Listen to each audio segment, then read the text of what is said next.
ನಮಸ್ಕಾರ ಪ್ರಿಯ ಆತ್ಮೀಯರೇ, ಗೀತಸಾರ ಚಾನೆಲ್ಗೆ ನಿಮ್ಮೆಲ್ಲರಿಗೂ ಪ್ರೀತಿಯಿಂದ ಸ್ವಾಗತ.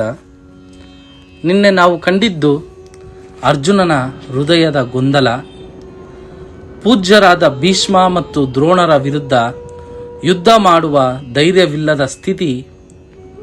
ಇಂದು ಅರ್ಜುನನ ಮಾತು ಇನ್ನೂ ಗಂಭೀರವಾಗುತ್ತದೆ.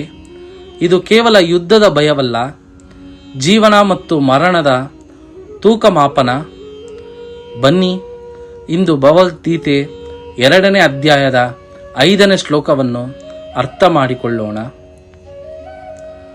ಗುರುನಹತ್ವ ಹಿ ಮಹಾನುಭಾವನ್ ಶ್ರೇಯೋ ಭೋಕ್ತಂ ಭೈಕ್ಷಮಪೀಹ ಲೋಕೆ ಅತ್ವಾರ್ಥ ಕಾಮನ್ಸ್ತು ಗುರುನಿಹೈವ ಭುಂಜಿಯ ಭೋಗಾನ್ ರುದ್ರ ಪ್ರದಿಗ್ಧಾನ್. ಶ್ಲೋಕದ ಭಾವಾರ್ಥ: ಅರ್ಜುನನು ಹೇಳುತ್ತಾನೆ, ಈ ಮಹಾನ್ ಗುರುಗಳನ್ನು ಕೊಲ್ಲುವುದಕ್ಕಿಂತ ಈ ಲೋಕದಲ್ಲಿ ಭಿಕ್ಷೆ ಬೇಡಿ ಬದುಕುವುದೇ ನನಗೆ ಉತ್ತಮ. ಗುರುಗಳನ್ನು ಕೊಂದು ಸಂಪಾದಿಸುವ ಸುಖಗಳು ರಕ್ತದಿಂದ ಲೇಪಿತವಾದ ಸುಖಗಳು. ಇದು ಎಷ್ಟು ಆಳವಾದ ಮಾತು ನೋಡಿ. ಅರ್ಜುನ ಹೇಳ್ತಾನೆ, ಸೌಖ್ಯ ಬೇಕು, ಆದರೆ ರಕ್ತದ ಬೆಲೆಯಲ್ಲಿ ಅಲ್ಲ.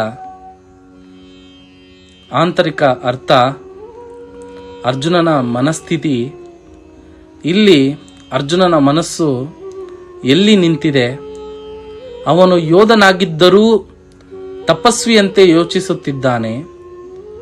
ರಾಜ್ಯ ಬೇಡ, ಸಿಂಹಾಸನ ಬೇಡ, ವಿಜಯ ಕೂಡ ಬೇಡ, ಗುರುವಿನ ರಕ್ತದ ಮೇಲೆ ನಿಂತ ಸುಖ ನನಗೆ ಬೇಡ ಅಂತ ಹೇಳ್ತಿದ್ದಾನೆ.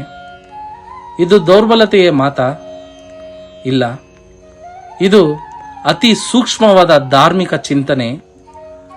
ಆದರೆ ಸಮಸ್ಯೆ ಏನೆಂದರೆ, ಅರ್ಜುನ ತನ್ನ ಕರ್ತವ್ಯವನ್ನು ಮೆರೆತಿದ್ದಾನೆ.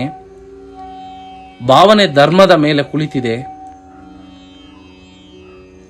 ಜೀವನಕ್ಕೆ ಶ್ಲೋಕ ಕೊಡುವ ಸಂದೇಶ. ಈ ಶ್ಲೋಕ ನಮಗೆ ಭಾರೀ ಪಾಠ ಕೊಡುತ್ತದೆ. ಎಲ್ಲ ತ್ಯಾಗವೂ ಧರ್ಮವಾಗುವುದಿಲ್ಲ, ಎಲ್ಲ ಅಹಿಂಸೆಯು ಸತ್ಯವಾಗುವುದಿಲ್ಲ.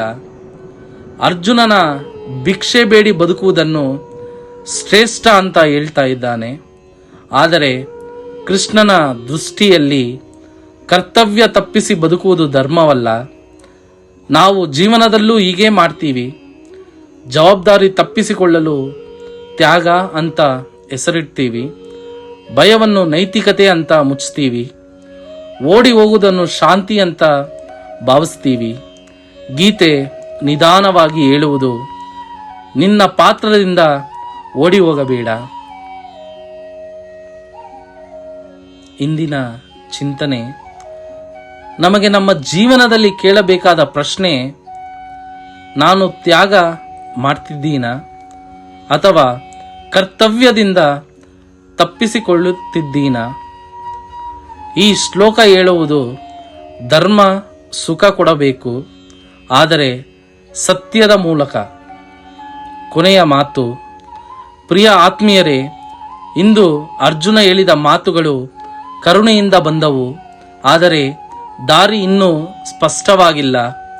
ಮುಂದಿನ ಶ್ಲೋಕದಲ್ಲಿ ಅರ್ಜುನ ಸಂಪೂರ್ಣವಾಗಿ ಮುರಿದು ಬಿಡುತ್ತಾನೆ ಮತ್ತು ಶರಣಾಗತಿಯ ದಾರಿ ತೆರೆದುಕೊಳ್ಳುತ್ತದೆ. ವಿಡಿಯೋ ನಿಮ್ಮ ಹೃದಯಕ್ಕೆ ತಾಕಿದ್ದರೆ ಲೈಕ್ ಮಾಡಿ, ಶೇರ್ ಮಾಡಿ, ಸಬ್ಸ್ಕ್ರೈಬ್ ಮಾಡಿ ಗೀತಸಾರ ಚಾನಲ್ಗೆ. ಒಂದು ಶ್ಲೋಕ, ಒಂದು ಚಿಂತನೆ, ಒಂದು ಜೀವನ ಬದಲಾವಣೆ. ಹರೇ ಕೃಷ್ಣ.